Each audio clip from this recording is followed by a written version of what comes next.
Hi, I'm Dr. Lisa Olson from the Smart Weight Loss Coaching Podcast. I've been working with Julia for almost 100 episodes now, and she has really helped me grow my podcast from basically just my parents, my husband and kids, and my sister as listeners to over 17,000 downloads. I mean, the amount that she expanded my audience went way beyond my expectations. She really blew my mind. I have quadrupled the number of downloads over the past 12 months. Julia has been so much more than just my podcast teacher. She has been like a partner to me, really taking an interest in my program and helping me more than I ever could have asked for. I highly recommend Julia. How amazing is that? I am so grateful that Dr. Lisa shared her experience.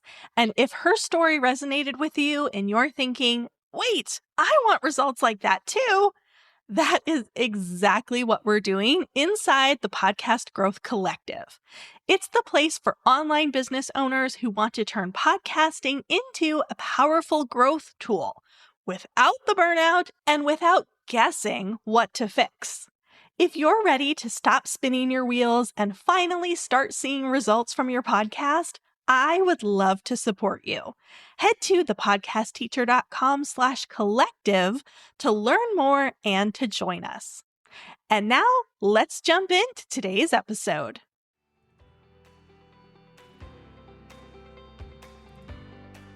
Welcome to Podcasting for Solopreneurs. I'm Julia Levine, aka the Podcast Teacher. As a former elementary school educator turned podcasting solopreneur, I'm here to teach you how to use your podcast to grow your online business. On this show, you'll learn proven strategies to boost your podcast's reach, attract more listeners, and ultimately turn those listeners into clients. Let's get started. Hey, and welcome back. Today, we're diving into a topic that can feel both exciting and a little overwhelming, and that is rebranding your podcast. If you are in the frustration stage of your podcasting journey, you know who you are, then a rebrand might be just the thing to revive your show and set it on a path to real growth. So in this episode, I'm going to help you determine whether or not a rebrand is the right move for you, walk you through exactly what needs to change during the rebranding process, and finally, show you how to strategically position your rebrand so that it actually fuels growth. So let's kick things off by talking about 3 common scenarios where I see a rebrand as a possible solution to your frustration. Scenario number 1 is that your podcast isn't growing.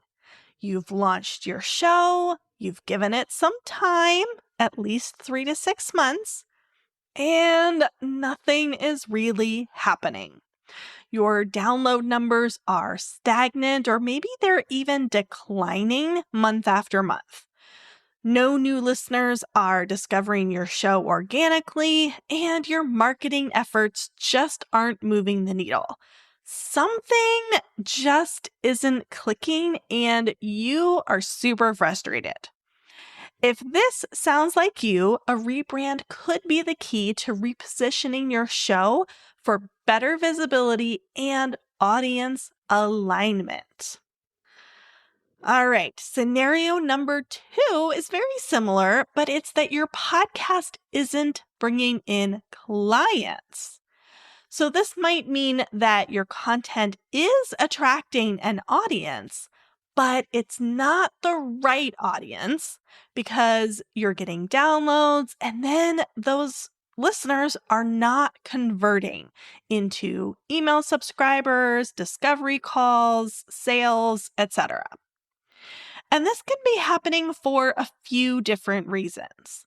So maybe your topic is too broad and listeners don't see how it funnels directly into your offers. Or maybe your messaging isn't aligned with your ideal client's pain points and there's a mismatch there. Or your CTAs, your calls to action, aren't working because listeners don't understand the value of taking the next step. So, if any of these are the situation, a rebrand can help clarify your messaging and ensure that your podcast is attracting the right people who actually need and want what you have to offer. All right. And scenario number 3 is that you are not excited about your podcast anymore. If you feel out of alignment with your show's branding, name, content direction, etc., it's going to feel like a chore rather than an exciting platform for your business. And if you feel out of alignment with these things, that could be causing a lack of growth and or a lack of clients as well. I went through something like this myself when I rebranded from podcasting for introverts to podcasting for solopreneurs.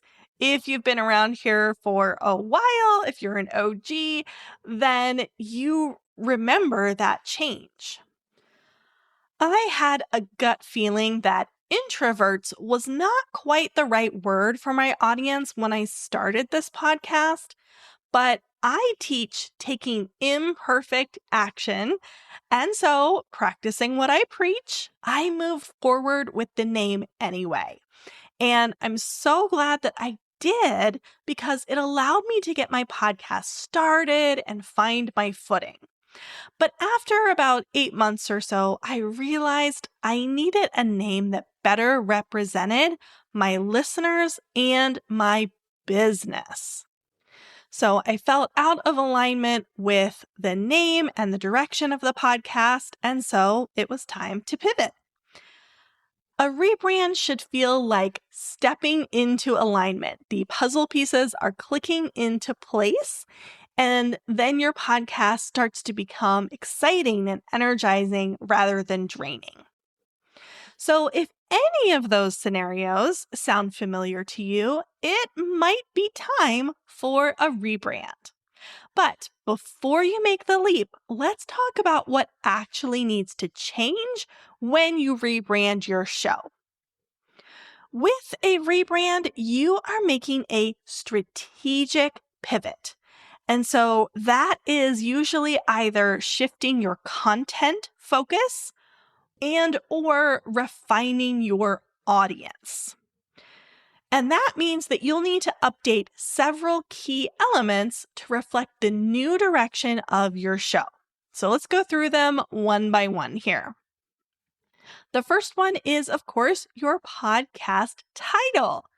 Your show title is the first impression that a new listener gets, and a rebrand might mean a subtle tweak, like mine, podcasting for introverts to podcasting for solopreneurs, or it could mean a total overhaul.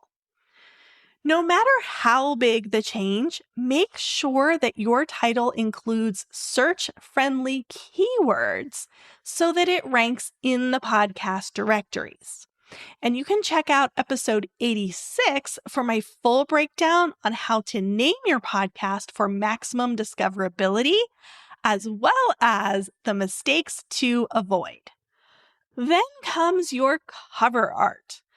Your podcast cover art should reflect your new branding and messaging, and this is a great opportunity to refresh your color scheme, font choices, or even update your headshot in addition to simply replacing the text of your title.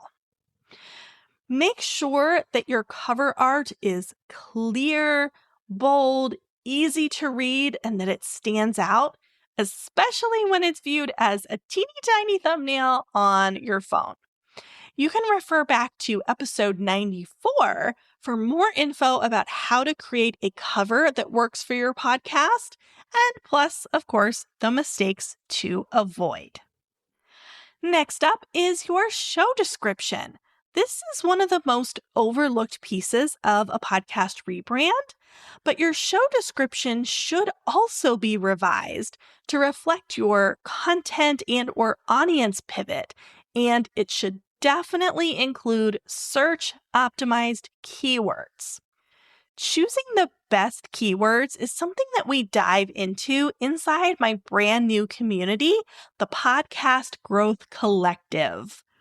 If you want guidance on choosing the right keywords for podcast SEO, check out the collective. The doors open next month, and you can be the first to hear about it by hopping on the waitlist at thepodcastteacher.com/collective. Okay, that brings us to your show's trailer. Your trailer is the short 2-minute commercial for your podcast. And the trailer should also be updated to reflect the new content and or audience focus. You'll re-record and post the new trailer as an advertisement for your new and improved show. And finally, there's your show's intro and outro, if you have them. Some people have a pre-recorded intro and outro that play at the beginning and end of every episode. And so if you have these and they mention the current branding, you'll want to update those to reflect the new direction. So those are the pieces that need to be updated whenever you do a rebrand. It's also important to note that you can update these individual items without doing a complete rebrand. You can give your show description a refresh or re-record your trailer whenever you feel like it.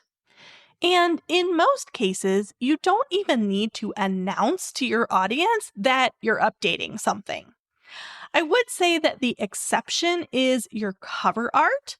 If you're making major changes to the cover art, the audience is definitely going to see that when the next episode pops up into their feed. So you want to announce that and avoid having them exit out because they didn't recognize it. All right, so that brings us to the final item in today's agenda, and that is how to position your rebrand to spur growth. Because a podcast rebrand is more than just a name change, it is a marketing opportunity. So here are a few tips on how to turn your rebrand into a relaunch that boosts your visibility. So the first tip is to treat it like a launch. Set a specific rebrand launch date and build excitement leading up to it. Involve your family, friends, colleagues, get other people on board for the launch. My second tip is to tell your audience why. Explain and share the story behind your rebrand. What has changed, what is staying the same, and what new value they can expect, why they should continue to stick around. The third tip is to leverage multiple platforms.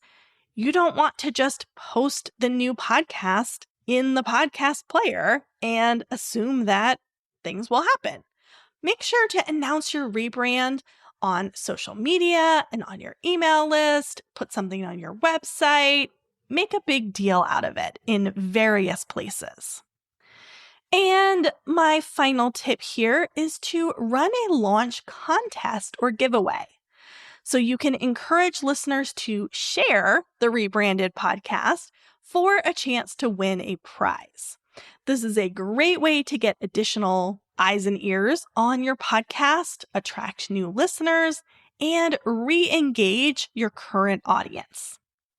So if you have been feeling stuck, uninspired, or misaligned with your podcast, a rebrand might be the fresh start that you need.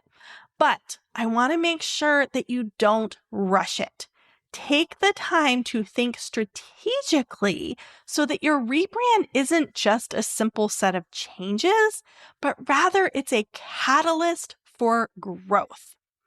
And if you want step-by-step guidance on growing your podcast after a rebrand, make sure to get on the waitlist for the Podcast Growth Collective. Inside, we are going to cover exactly how to position your podcast for long-term success.